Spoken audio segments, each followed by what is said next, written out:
So my internship is at an automotive plant in Liberty, Missouri called Magna Automotive Systems. They are part of a region of plants called LMV.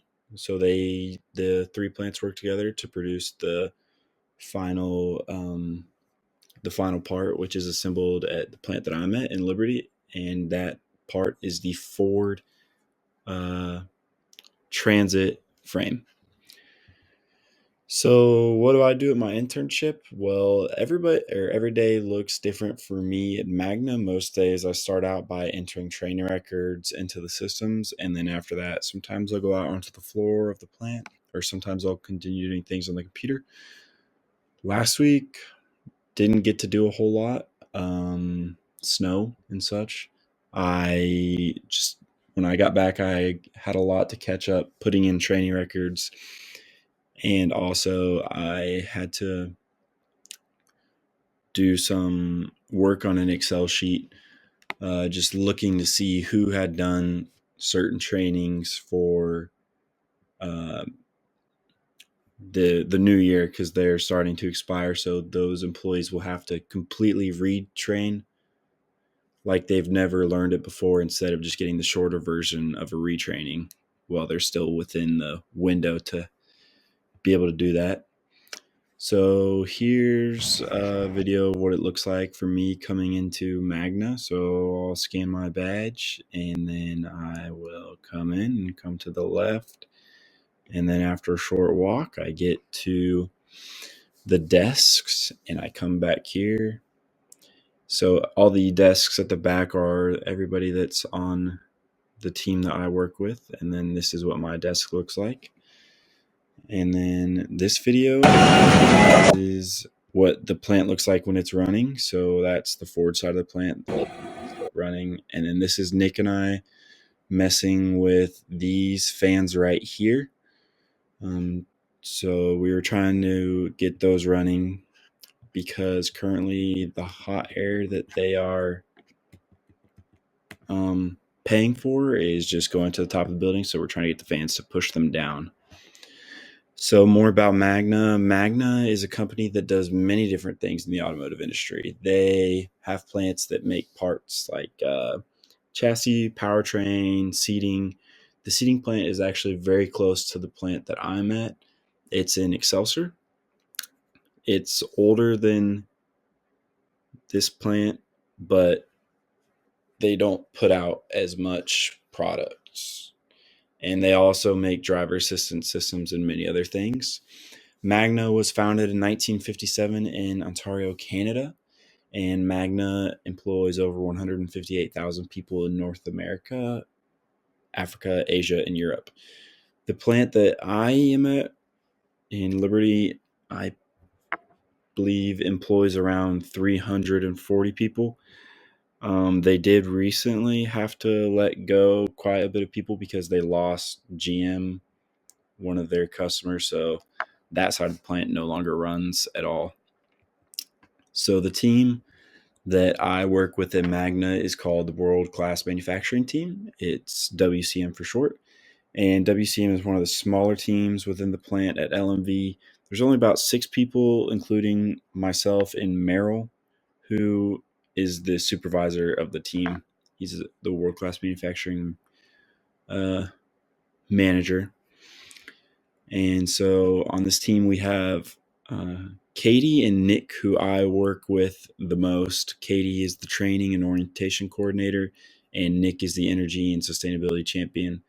And then the other 2 people on the team are Emmett and Juniper. Emmett, I believe, is a welding supervisor. And Juniper, I am honestly not sure what he does, but he is very smart. I do know that. And so everyone which is Katie, Nick, Emmett, Juniper, they report to Merrill. Merrill then reports to Wes Marks, who is the assistant general manager, and have that filled on short notice, which is hard to do. Catastrophic leave, if they qualify per act and policy, they could be eligible for short-term or long-term disability through Hartford, depending on the need for time off will depend on that. And then based on hours worked, and if paperwork is filled out and approved, they could be eligible for FMLA. That's HR at Magna. These are the hiring or the HR policies at Magna. So hiring is dependent on many different things. It's dependent on qualifications, degree if the position requires it, how you do in your testing on the position, so written and observational, your interview with the hiring manager and the HR rep, and overall how they see you as a person, which that will be seen in the interview. They'll ask you questions about problem solving, how you work with others, and similar things like that. Firing, they really only fire because of serious shop floor violations or because of attendance. So after 90 days of employment, there's a 70-day or a 7-point system. 2 points accumulated is a verbal warning. 4 points is a written warning. 6 points is suspension, and 7 points is immediately termination. You get a point from missing a day. And then after 90 days, before 90 days, any infraction could result in a termination. So it is very serious to be careful at Magna, especially within your first 90 days. And shop floor violations are things like forgetting to lock out, tag out, which are very serious risks to people's health that could result in death, and that's taken very, very seriously. Grievance, they don't deal much with there, so there's not a strict policy, but it can be either handled between the two parties or HR can get involved. There will be an investigation if HR is involved. And there's an open door policy in Magna, so you can go to anyone in any department, even if it's not your department, and you can speak to them about the issue. Sexual harassment is not tolerated at all. There will immediately be an investigation launched, and then members will be placed on leave if necessary. And if they are found to be guilty of it, then they will be terminated. There is no wiggle room with that at Magna. Promotions, they are posted internally first, so only members at Magna apply for them first, and you must apply for a promotion. You're not necessarily just handed it. You have to be in your position for 90 days, and you cannot have more than 4 attendance points accumulated for hourly workers. And the interview, if your application is deemed fit, you'll have an interview with the hiring manager, HR rep of the department, and a fairness committee member, just to make sure that everybody who's getting interviewed for the position is getting a fair interview, and no one is trying to necessarily, see flaws in one person more than another. Conflict resolution, there will immediately be an investigation launched into the conflict if the two parties cannot handle it themselves and they're taking it to HR, which there is, like I said, the open door policy. So the outcome depends on the severity of the conflict. It could be anywhere from recommendation of counseling up to termination.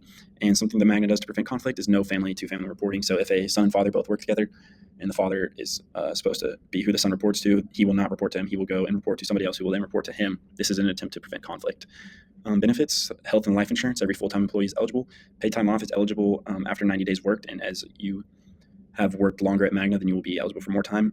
Fringe benefits you must apply for, but if eligible, they offer tuition reimbursement, car discounts when open, and eligible for profit sharing when the company is profiting. Stock options depend on what 401k plan you're on. Some do and some do not. Retirement plans there's a 401k company match, at least 6% and up to 50% matched, or an employee can choose to use a formula that depends on your age, the time you worked with the company. Sick and catastrophic leave, if you are unexcused and without a doctor's note, then you can take an attendance point, or you can try and use an open vacation spot, which is pretty hard because you'd have to notify your supervisor. Okay, so what would you guys say is an essential professional skill needed at this internship? So for me, I would say an essential professional skill needed is communication. For me, I would say hard work and effort. For me, I would say organization for sure. And then I would say problem solving. Okay, and what have you guys done as the supervisor to master this essential skill?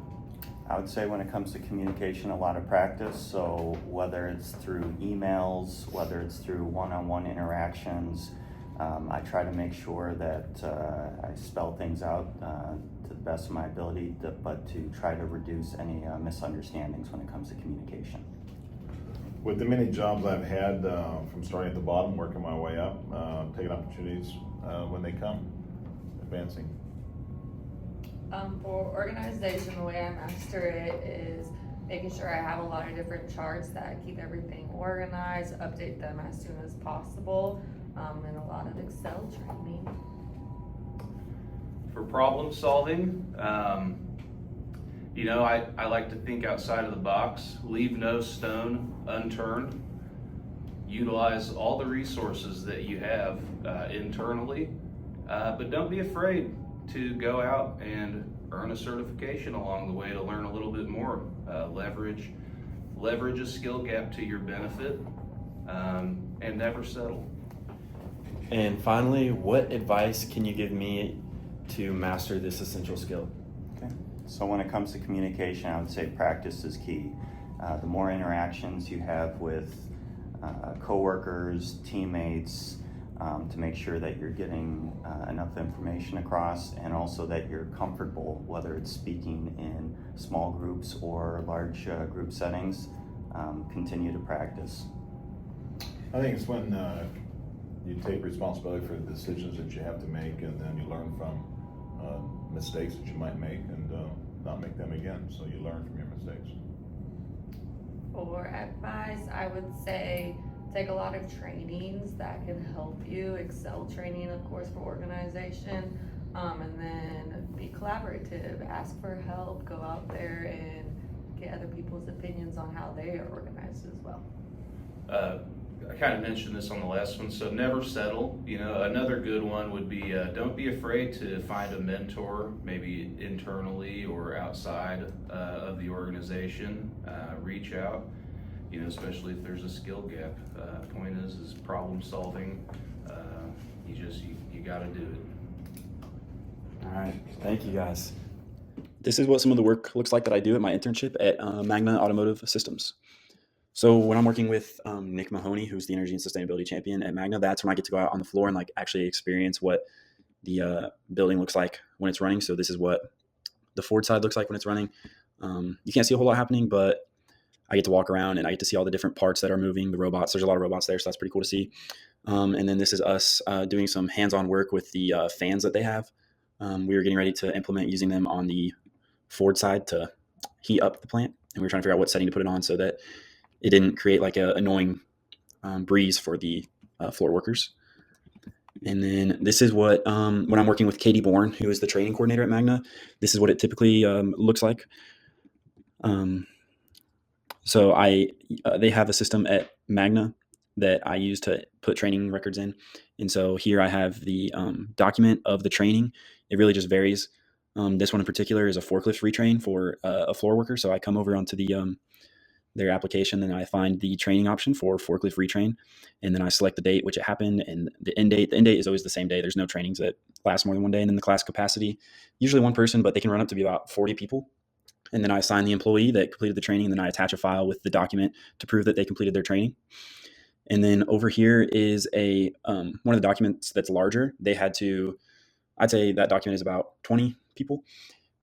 With the audit coming up that they have in the first or second week of April, they have to have a lot of people retrained. They have to have all the trainings done before that happens. And this particular training was about what employees should do when they receive a damaged rack. So I believe the training was procedure for damaged Ford racks. And so A, B, and C shift all had to be retrained on that. And those training classes can be anywhere from 40 people with A shift and B shift to 15, 20 people with the smaller C shift. So that is what some of the hands-on work that I do. So my daily roles and responsibilities at Magna are really just entering information. That's one thing that I know that I'm going to do every single day. So entering training records into their training system, as well as entering continuous improvement or cost improvement ideas. Those are really big around the plant. They love to hear employees' feedback on those. Special projects I've worked on have really just been centered around helping them get prepared for the audit.